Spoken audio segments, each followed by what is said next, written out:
गुरुमुखों, आज आप सबको श्री पंचम पातशाही श्री गुरु महाराज जी की एक लीला है, उसे सुनकर आप अपने को धन्य धन्य मानेंगे कि हमें साक्षात ईश्वर का साथ मिला है, परम दयाल महाराज जी का साथ मिला है। तो चलिए गुरुमुखों, वीडियो स्टार्ट करते हैं। ये लीला श्री श्री 108 श्री पंचम पातशाही जी की है। लुधियाना में श्री आनंदपुर दरबार से जुड़ा हुआ एक गुरमुख परिवार रहता था। उनकी 14 वर्ष की एक लड़की और 10 वर्ष का एक लड़का था, 10 वर्ष का।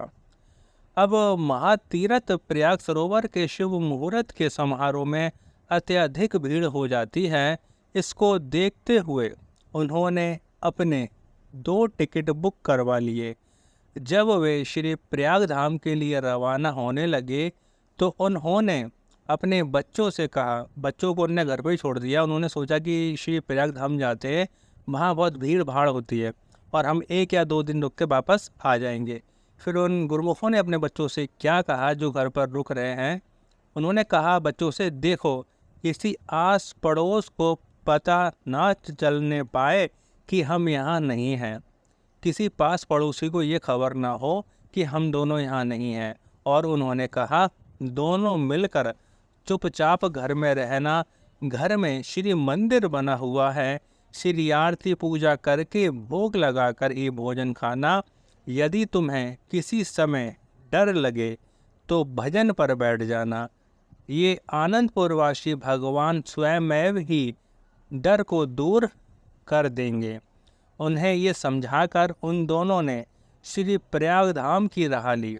फिर गुरुमुखों, श्री प्रयाग धाम में पहुंचकर श्री दर्शन सुमरन सत्संग व सेवा में इतने तन्मय हो गए कि उन्हें घर बार सब भूल गए। श्री प्रयाग सरोवर के शुभ मुहूर्त के भव्य दृश्य तथा श्री दर्शन के अलौकिक आत्मिक आनंद को पाकर झूमने लगे। इस प्रकार पलक झपकते ही 4 दिन बीत गए। इधर लुधियाना में दोनों बच्चे श्री आरती पूजा करते और श्री गुरु महाराज जी की महिमा गाते और खुश रहते। अब तीसरे दिन रात के समय भाई ने अपनी बहन से कहा कि आज दूध का भोग मत लगाओ।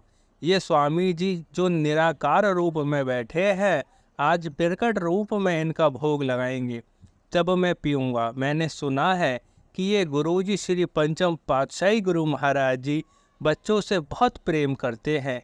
मैं भी इनसे बहुत प्रेम करता हूँ। ना जाने क्यों मुझे आज थोड़ा सा डर लग रहा है। चलो बहन, भजन करते हैं, ये हमारे डर को दूर करने आएंगे, तभी हम भोग लगा देंगे। उसे क्या विदित कि सचमुच ही भक्त वत्सल भगवान रक्षक बनकर उनके घर आने वाले हैं। उसी दिन रात्रि समय में उनके मोहल्ले में 3-4 घरों में चोरों ने चोरी कर ली, उनका सब सामान लूट लिया। उनके घर में सेंध लगाने लगे तो छत पर टहलते हुए एक दिव्य पुरुष की चकाचौंध आभा को देखकर घबरा गए और वहां से वापस लौट गए।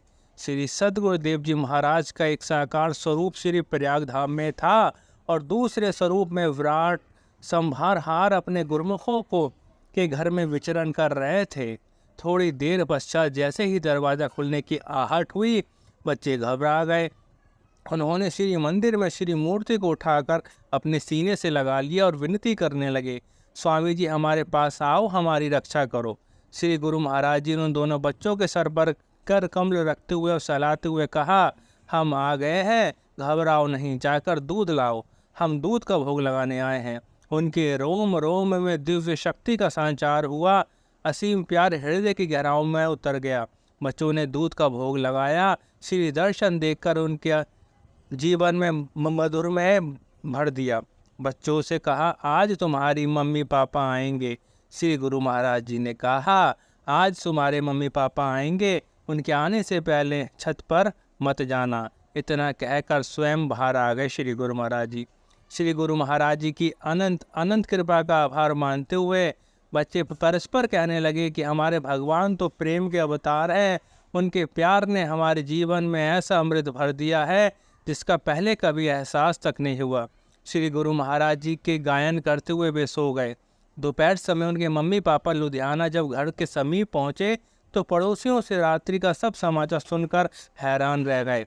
उन्होंने पूछा, आपके बच्चे कहाँ हैं?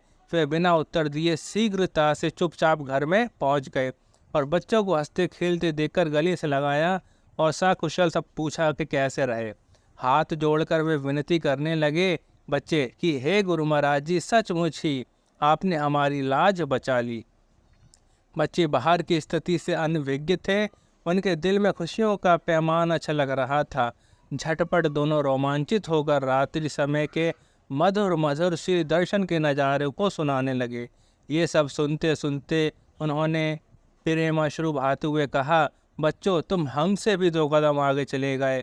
हम करुणानिधि भगवान का कोटि न कोटि आभार प्रकट करते हैं। अब हमें 5 नियम श्री आरती, पूजा, सेवा, सत्संग, भजन, सुमरन एवं दर्शन ध्यान का प्रतिदिन निष्ठापूर्वक दृढ़ता से परिपालन अवश्य करना चाहिए। प्रेम सहित मिलकर बोलो जयकारा। बोल मेरे श्री गुरु महाराज जी की जय। सौभाग्यशाली गुरुमुखों, हम कितने भाग्यशाली हैं जो हमें श्री परमहंस दयाल महाराज जी का साथ मिला है, जो हम सब गुरुमुखों की पल पल रक्षा कर रहे हैं, हमारी संभाल कर रहे हैं। तो गुरुमुखों, हमारा भी फर्ज बन जाता है कि हम भी श्री गुरु महाराज जी के वचनों पर चलकर अपना जन्म सफल करें। बोलो जयकारा। बोल मेरे श्री गुरु महाराज जी की जय।